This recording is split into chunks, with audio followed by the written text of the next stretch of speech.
The void between stars had never seemed so empty until the massive alien fleet appeared in the Rigel sector. 6 different species had come together for one purpose: to divide human space among themselves like wolves sharing a kill. The Sorak brought their massive dreadnoughts with scales that gleamed like armor plating. The insectoid Chireks contributed their swarm fighters that moved like angry wasps through the darkness. 4 other races added their own vessels to the armada that now numbered over 300 ships. Admiral Corvin of the Sorak stood in his command chamber, yellow eyes scanning the tactical displays with satisfaction. His reptilian features showed no emotion as he watched the fleet arrange itself into attack formation. For 3 centuries, the hegemony had expanded across the galaxy without meeting serious resistance. Every species they encountered either joined them willingly or was crushed beneath their superior technology and numbers. Humans were different, though.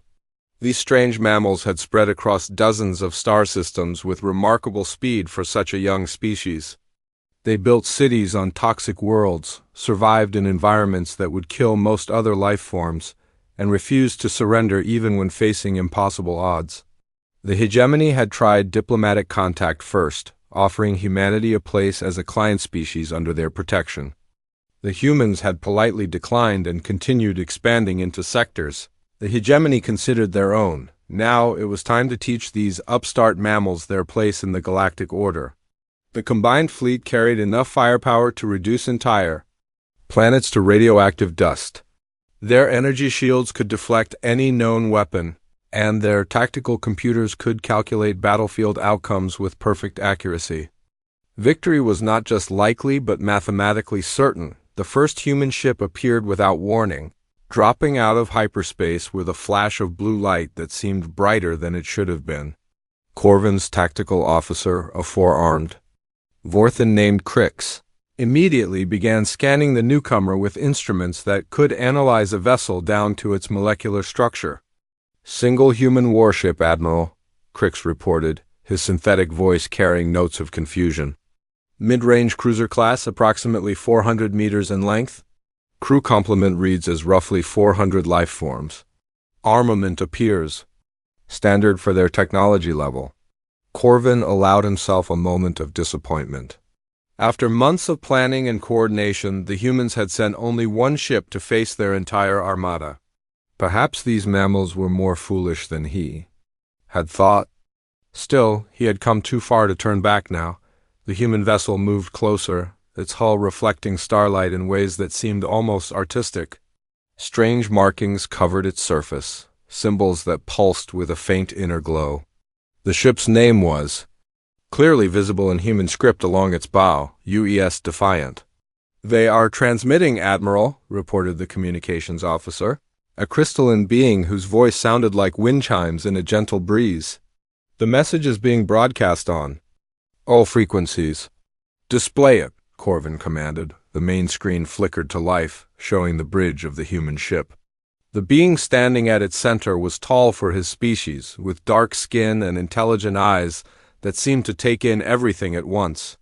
His uniform was simple but well-maintained, and he carried himself with the confidence of someone who had faced danger before and survived. "This is Captain Alex Torres of the United Earthship Defiant," the human said, his voice calm and steady. "This sector is under human protection. I am ordering your fleet to withdraw immediately and return to hegemony space." Silence filled Corvin's command chamber. Several of his officers exchanged glances that clearly questioned whether they had heard correctly. The human had just ordered an armada of over 300 warships to retreat. Either this Captain Torres was the bravest being in the galaxy or the most foolish. "Analysis complete, Admiral," Crix announced. "The human vessel shows no unusual energy signatures. Its weapon systems appear to be plasma-based projectile launchers and missile tubes. No energy shields detected. Hull composition is standard. Titanium steel alloy with some unknown crystalline components." Corvin studied the tactical display with growing puzzlement. The human ship was positioned directly between his fleet and the inner system, as if a single vessel could somehow block the advance of hundreds. According to every military doctrine he knew, this was either suicide or madness. Send a response, he decided. Tell Captain Torres that he has 30 seconds to surrender his vessel and prepare to be boarded. If he refuses, we will destroy his ship and continue with our mission. The communications officer transmitted the message, and moments later Torres appeared on screen again. The human smiled, an expression that somehow managed to be both friendly and challenging at the same time. Admiral Corvin, I assume, Torres said. I appreciate the offer, but I'm afraid I'll have to decline. This is where we make our stand. You have one ship against 300, Corvin replied. Your defeat is mathematically certain. Maybe. Torres agreed, but humans have never been very good at math. The transmission ended, leaving Corvin staring at a blank screen. In all his years of conquest, he had never encountered a species that faced overwhelming odds with such casual confidence. These humans were either something or they were collectively insane. All ships, battle stations, he ordered. Primary targets are the human vessel's engines and weapon systems. I want them disabled and ready for boarding. The hegemony. Fleet moved forward like a predator stalking prey. Energy weapons charged to full power and missile tubes loaded with warheads capable of cracking asteroids. The humans would learn that the galaxy belonged to those strong enough to take it, but as the distance closed between the two forces, something strange began to happen. The markings on the human ship's hull pulsed brighter, and sensors detected energy readings that made no sense according to known physics. The Defiant seemed to shimmer in space, as if reality itself was becoming uncertain around it. Corvin felt his first moment of doubt, though he quickly pushed it aside. Whatever tricks these humans might have, they could not overcome the fundamental laws of the universe. Numbers and superior technology would triumph, as they always had. The battle for humanity's future was about to begin, and the galaxy would never be the same. Maria Santos had been an engineer for 15 years, but she had never seen anything like what was happening in the Defiant's engine room. The massive fusion reactor hummed with power that exceeded every safety specification ever written. Energy. Readings flickered across her displays in patterns that should have been impossible, and the experimental drive core was responding to inputs that weren't coming from any control system she recognized. Arya, what's our power output? She called to the ship's artificial intelligence. Current output is 430% of rated capacity, the AI responded in its calm, synthetic voice. All systems are operating within acceptable parameters despite readings that indicate otherwise. Maria shook her head and continued monitoring the systems that kept them alive in space. The Defiant was humanity's newest warship, built around experimental technology that Earth scientists still didn't fully understand. The ship's hull contained crystalline components that seemed to store and channel energy in ways that violated several laws of physics. Even stranger, the vessel appeared to respond to the crew's emotions and intentions. As if it were somehow alive, on the bridge, Alex Torres watched the alien armada complete its attack formation. 300 warships arranged themselves in a perfect sphere around his single vessel, their weapons trained on the Defiant with mathematical precision. Torres had commanded ships for 12 years, but he had never faced odds like these. Logic said they should all be dead within minutes. Sir, they're powering weapons, reported David Kim from the science station.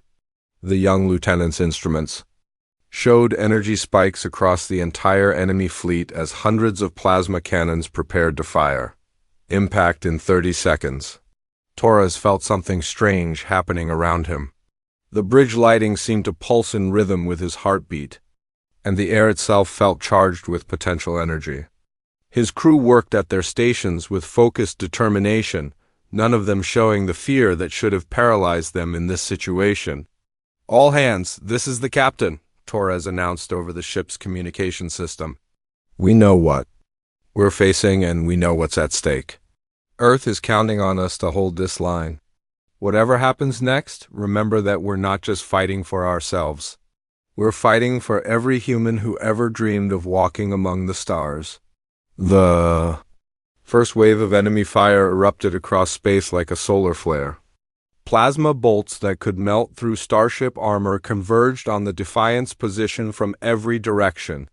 According to every tactical computer in the galaxy, the human ship should have been vaporized instantly. Instead, something impossible happened. The Defiant twisted through space in a maneuver that defied every law of physics Torres had ever learned. The ship moved sideways through dimensions that shouldn't exist, sliding between the incoming plasma bolts like a dancer avoiding raindrops. Energy beams that should have connected with their target passed through empty space where the human vessel had been microseconds before. What just happened? Kim shouted from the station, staring at sensor readings that made no sense. We're showing impossible velocity changes with no corresponding acceleration. The ship moved in directions that don't exist. Torres didn't have an answer. He had given no orders to dodge, yet somehow the Defiant had avoided destruction through maneuvers that should have torn it apart. The crystalline components in the hull were glowing brighter now, pulsing with energy that seemed to come from the quantum foam itself. In the engineering section, Maria Santos watched her displays with growing amazement. The ship's experimental drive was drawing power from sources that didn't appear on any schematic. Energy flowed through the crystalline matrices in patterns that resembled neural networks more than conventional technology. "Arya, explain what's happening to our drive systems," she demanded. "The experimental components are interfacing with the crew's neural patterns," the AI replied. "The ship is responding to collective human consciousness in ways that exceed design parameters. I am detecting quantum resonance between the crystalline matrices and the combined willpower of the crew." Maria felt a chill run down her spine. The Defiant wasn't just a warship anymore. It was becoming something that existed at the intersection of technology and human determination, a vessel that could make the impossible routine through sheer force of will. The alien fleet regrouped quickly, their tactical computers working frantically to analyze what had just occurred. Admiral Corvin's yellow eyes studied the readouts with growing confusion. His finest weapons had missed a target that should have been impossible to avoid. "Analysis," he demanded. "The human vessel appears to have moved through space-time itself," reported Crix, his four arms working multiple control surfaces simultaneously. "Our targeting computers show probability cascades that indicate the ship occupied multiple positions simultaneously." "That's impossible," Corvin snarled. "Matter cannot exist in multiple states without quantum decoherence. Run the analysis again." While the aliens tried to understand what they had witnessed, Torres made a decision that would change the course of galactic history. If the Defiant could move in impossible ways, perhaps it could fight in impossible ways as well. "All weapons, target the lead dreadnought," he ordered. "Fire when ready." The human ship's weapons systems activated with a sound like singing crystal. Plasma bolts erupted from the Defiant's gun ports, but these weren't ordinary projectiles. The crystalline components in the hull seemed to charge each shot with energy that existed outside normal spacetime.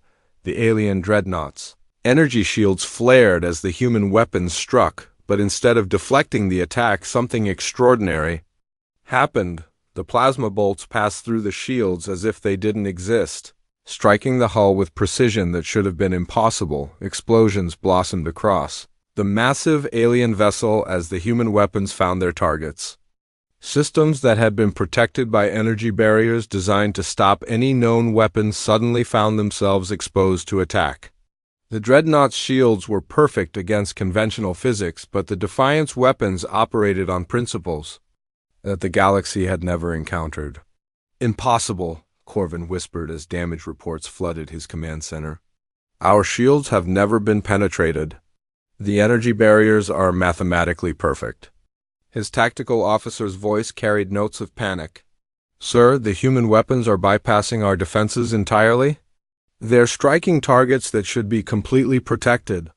Torres felt the ship respond to his crew's growing confidence. The Defiant moved through space with fluid grace, its weapons finding targets with accuracy that exceeded any computer-assisted system. The vessel seemed to anticipate enemy movements, positioning itself to deliver devastating attacks. while avoiding return fire through maneuvers that existed outside conventional understanding. The battle was becoming something unprecedented in galactic history. A single human warship was not just surviving against overwhelming odds, but actually winning through tactics that redefined what was possible. The hegemony fleet, accustomed to victory through superior numbers and technology, found itself facing an enemy that operated beyond the boundaries of known science. As explosions continued to light up the void around damaged alien vessels, Torres realized that humanity had crossed a threshold. They were no longer just another species struggling to survive in a hostile galaxy. They had become something that could make the impossible routine, and the universe would never be the same. The discovery came to David Kim in a moment of perfect clarity as he watched his instruments register impossible readings for the 100th time.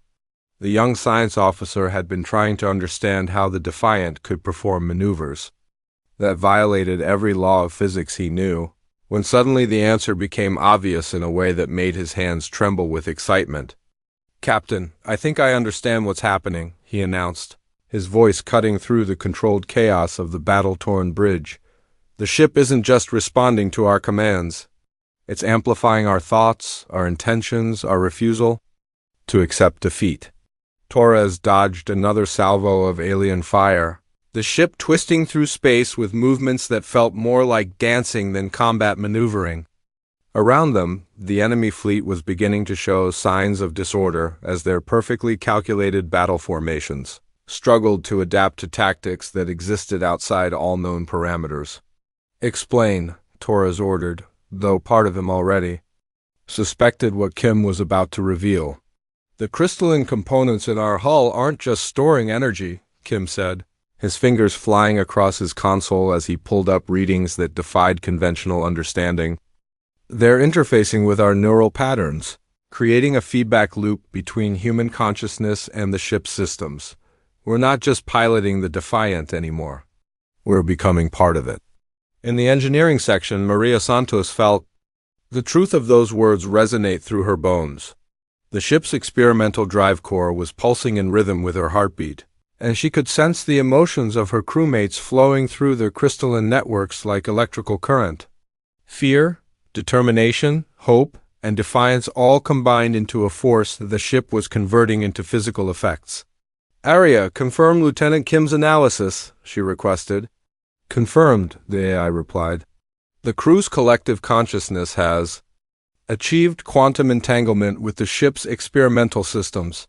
Human willpower is being translated into modifications of local spacetime.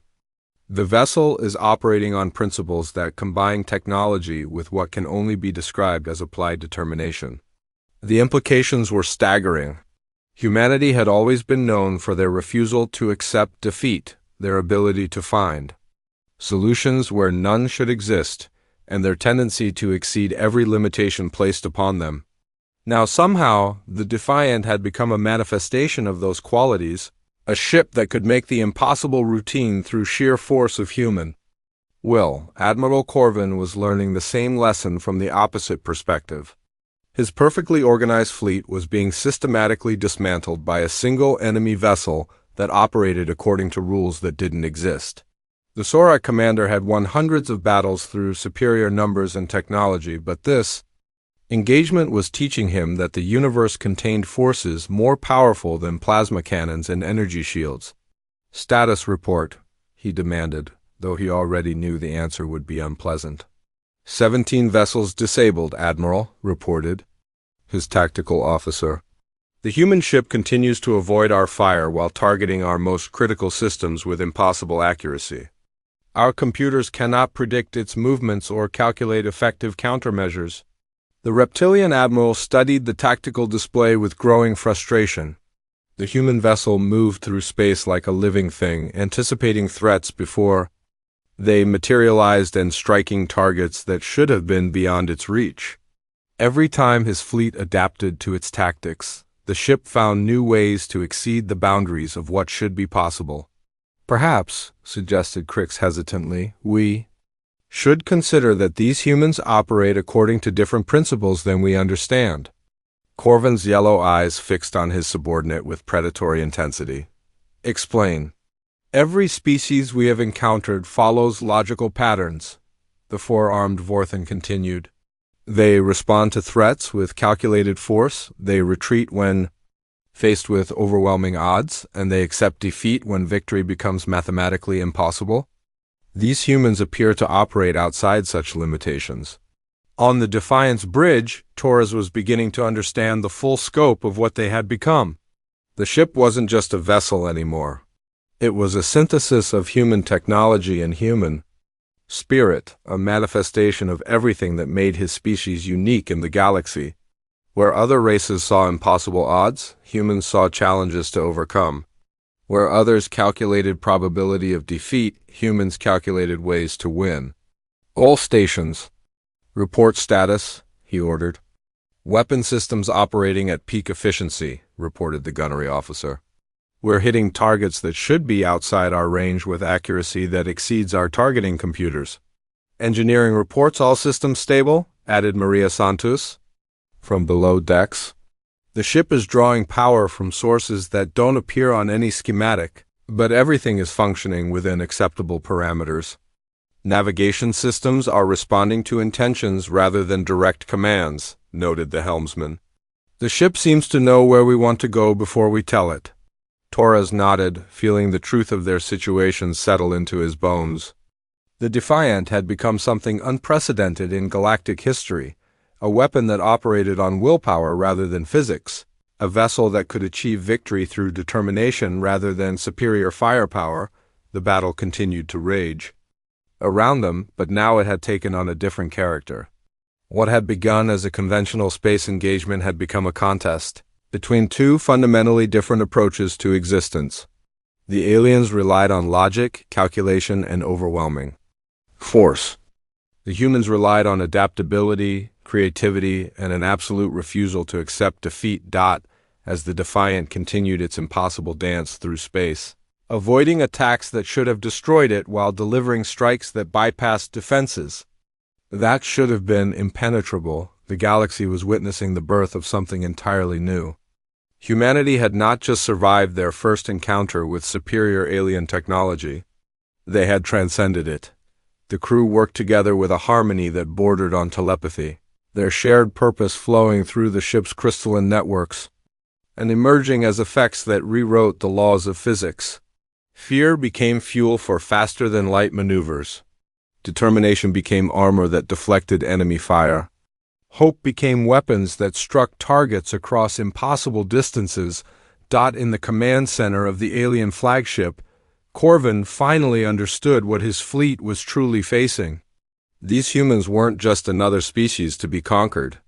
They were something that the galaxy had never seen before, a people who could make reality conform to their will through sheer force of determination. The revelation changed everything.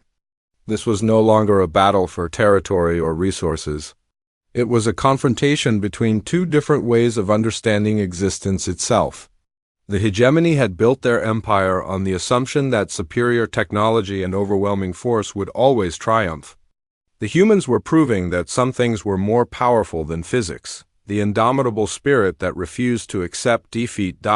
As the Defiant prepared for its next impossible maneuver, Torres felt the weight of history settling on his shoulders.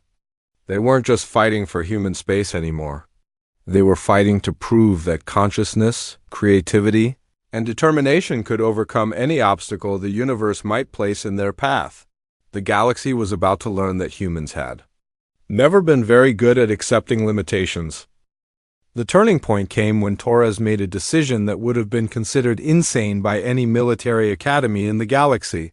Faced with the combined firepower of over 200 remaining alien warships, he ordered the Defiant to charge directly into the center of their formation. "Sir, that's suicide," protested his tactical officer, staring at the sensor display that showed enemy vessels converging from all directions. "They'll have us in a crossfire with no escape route."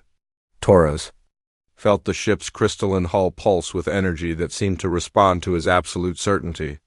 The Defiant wasn't bound by conventional tactics anymore. It had become something that operated on principles that transcended normal military doctrine.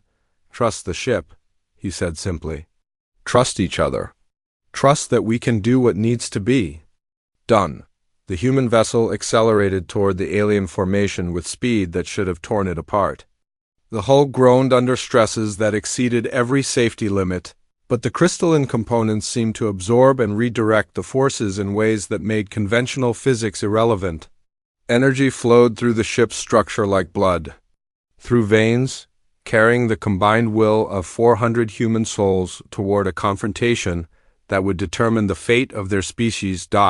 In the engineering section, Maria Santos watched her instruments register readings that belonged in science fiction rather than reality. The ship's experimental drive core was operating at power levels that should have caused catastrophic failure, but instead it hummed with harmonious energy that seemed to strengthen with each passing moment. "Arya, what's our structural integrity?" she asked. "Structural integrity is holding at impossible levels," the AI replied. "The ship appears to be reinforcing itself through quantum manipulation of its own molecular structure. We are witnessing technology that operates through applied consciousness rather than conventional engineering." The alien fleet responded to. The human ships charged with concentrated firepower that could have cracked a moon. Plasma bolts, missile salvos, and energy beams converged on the Defiant from every angle, creating a storm of destruction that should have vaporized any vessel ever built. Instead, the impossible happened again. The Defiant seemed to phase through the incoming fire, existing in multiple dimensions simultaneously. Weapons that should have found their target passed through empty space where the ship had been nanoseconds before. The human vessel moved through the storm of destruction like a ghost, untouchable and unstoppable. Admiral Corvin watched in stunned silence as his fleet's most concentrated barrage failed to even scratch the human ship.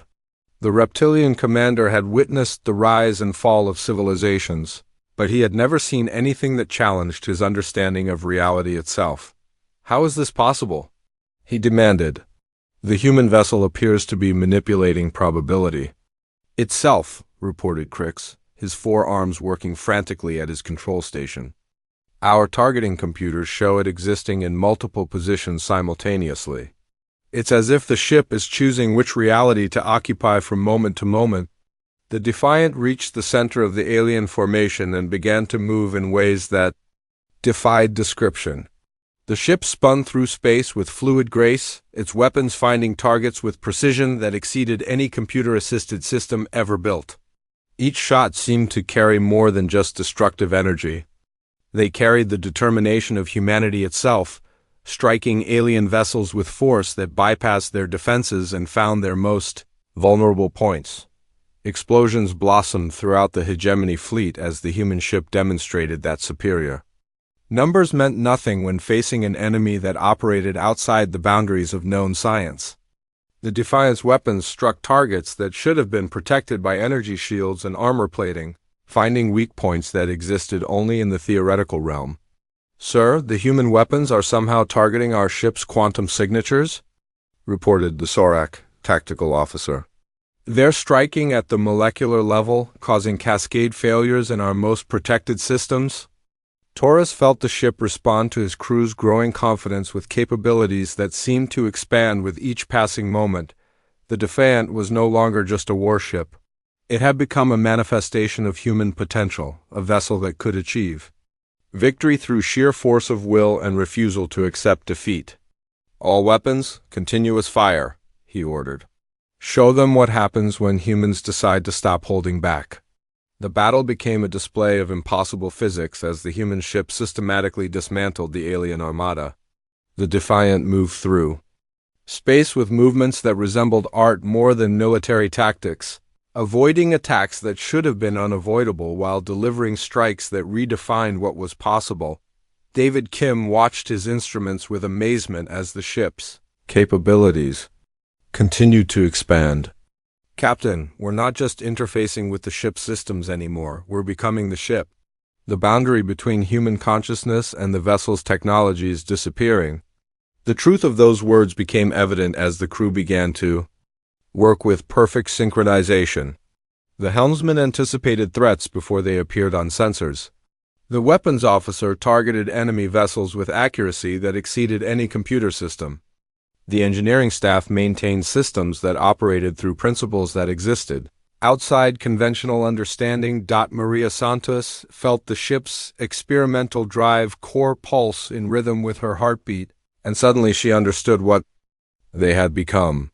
The Defiant wasn't just a vessel anymore. It was a synthesis of human technology and human spirit, a manifestation of everything that made their species unique in the galaxy.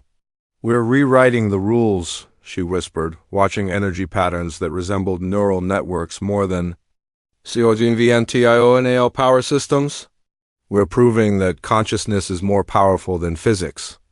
The alien fleet began to show signs of complete breakdown as their perfectly calculated battle formations crumbled under tactics that existed outside all known parameters.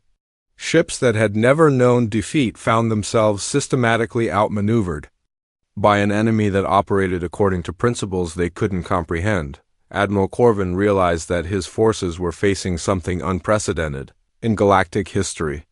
These humans weren't just another species to be conquered. They were a force that could make the impossible routine through sheer determination and refusal to accept limitations. "All ships, fall back to minimum safe distance," he ordered. "Prepare for retreat," but retreat was no longer an option. The Defiant had become something that transcended conventional military engagement. It moved through space with purpose that seemed to bend reality itself, striking targets across impossible distances while avoiding return fire through maneuvers that existed outside normal space-time. As the battle reached its climax, Torres felt the weight of history settling on his shoulders. They weren't just fighting for human space anymore. They were proving that consciousness, creativity, and determination could overcome any obstacle the universe might place in their path. The Defiant continued its impossible dance through space, demonstrating that some things were more powerful than superior technology or overwhelming numbers.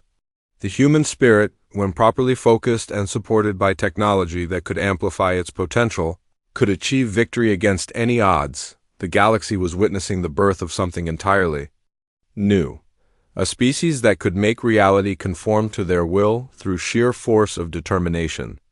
The age of conquest through superior firepower was ending, and the age of victory through applied consciousness was beginning. As alien vessels continued to fall before the impossible tactics of a single human warship, the universe itself seemed to acknowledge that the rules had changed forever. The silence that followed the battle was more profound than any sound the galaxy had ever heard. Where once 300 alien warships had formed a perfect sphere of destruction, now only scattered debris drifted through space. The hegemony fleet, supposedly invincible in its technological superiority, had been reduced to twisted metal and fading energy signatures by a single human vessel. Admiral Corvin sat in his damaged command center, staring at tactical displays that showed the impossible truth. His flagship was one of only 47 vessels that remained intact, and those were only functional because the humans had allowed them to survive. The reptilian commander had spent 3 centuries conquering the galaxy, but now he faced the reality that his understanding of warfare had become obsolete in the span of a single engagement. "Sir, we're receiving a transmission from the human vessel," reported his communications officer, voice trembling with something that might have been awe or terror. "Display it," Corvin commanded, though he already knew what he would see. Captain Torres appeared on the screen, his expression calm and professional, despite having just achieved the impossible. Behind him, the bridge of the Defiant showed no signs of damage or stress, as if the ship had just completed a routine patrol rather than single-handedly defeating an armada. "Admiral Corvin," Torres said, his voice carrying the authority of someone who had just rewritten the rules of galactic warfare. "I trust you understand the situation has changed." The Sorok admiral felt something he had never experienced before, genuine humility in the face of superior force. "How?" he asked simply. Torres smiled, an expression that somehow managed to be both understanding and terrifying. "We learned to stop accepting limitations." Your species, all of your species, have become comfortable with the idea that technology and numbers determine victory. Humans have never been comfortable with that concept. Around the galaxy, news of the impossible battle was spreading faster than light itself. Communication networks carried reports that seemed like fiction rather than military intelligence. A single human warship had defeated an entire hegemony fleet through tactics that existed outside conventional understanding. The implications were staggering on Earth. The emergency council session had been running for 6 hours as scientists, military leaders, and politicians struggled to comprehend what had occurred in the Rigel sector. The Defiant had been an experimental vessel built around crystalline technology that Earth's researchers still didn't fully understand. Now it had become something that challenged every assumption about the nature of reality itself. "Are we certain these reports are accurate?" asked General Harper, staring at intelligence data that seemed to violate every law of physics she knew. "Multiple independent sources confirm the same impossible events," replied Dr. Wells, the project leader who had overseen the Defiant's construction. "The ship appears to have achieved quantum entanglement with its crew's consciousness, allowing human will to influence reality at the molecular level." The revelation sent shockwaves through human space as the implications became clear. If one ship could achieve such integration between technology and consciousness, what could an entire fleet accomplish? What could humanity become when they stopped accepting the limitations that other species considered absolute? Torres stood on the bridge of the Defiant, watching the surviving alien vessels maintain their distance while emergency repairs continued throughout their fleet. The ship hummed with energy that seemed to respond to his thoughts, and he could sense the emotions of his crew flowing through the crystalline networks like electrical current. "Captain, we're receiving priority communications from Earth," reported his communications officer. "They want a full report on what happened here." "Tell them we'll provide a complete briefing when we return," Torres replied. "But the simple version is that we discovered something about ourselves that we never knew existed." David Kim looked up from his science station, where he had been analyzing sensor data that would revolutionize human understanding of consciousness and technology. "Sir, I'm detecting quantum resonance patterns throughout the ship that suggest permanent changes to our molecular structure. We're not just interfacing with the Defiant anymore, we've become part of it." The implications were both exciting and terrifying. The crew of the Defiant had crossed a threshold from which there might be no return. They had become something new, a synthesis of human consciousness and technology that operated according to principles the galaxy had never encountered. Maria Santos emerged from the engineering section, her eyes bright with understanding that seemed to encompass possibilities beyond conventional imagination. "The ship's experimental systems have stabilized at levels that shouldn't be possible," she reported. "We're drawing power from the quantum foam itself, tapping into the fundamental forces that bind reality together."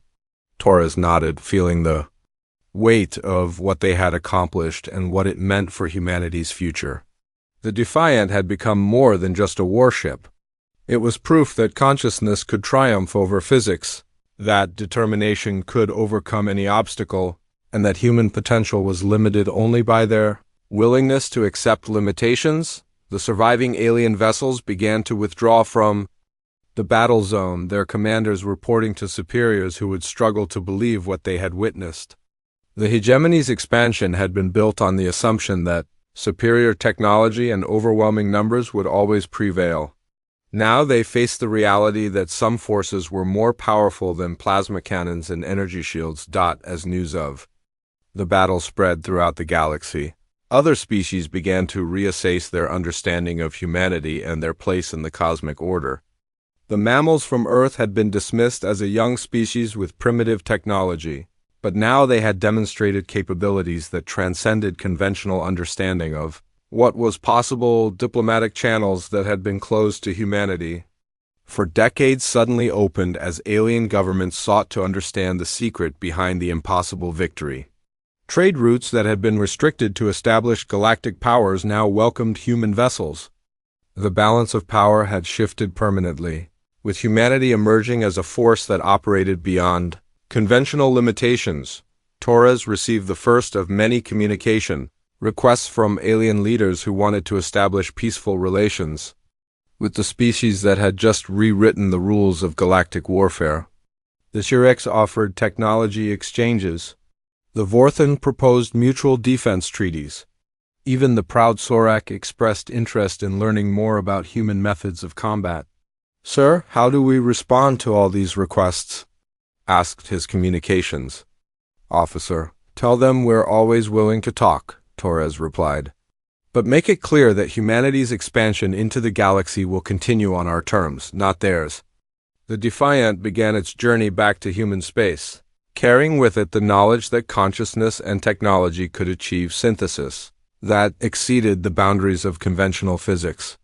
The ship moved through hyperspace with grace that seemed almost artistic, its crystalline hull glowing with energy that drew power from the fundamental forces of the universe. As they traveled toward Earth, Torres reflected on what they had accomplished and what it meant for humanity's future. They had proven that human potential was limited only by their willingness to accept limitations. They had demonstrated that consciousness, creativity, and determination could overcome any obstacle the universe might place in their path. The galaxy would never be the same. The age of conquest through superior firepower was ending, replaced by an era where victory belonged to those who could transcend the boundaries of conventional understanding.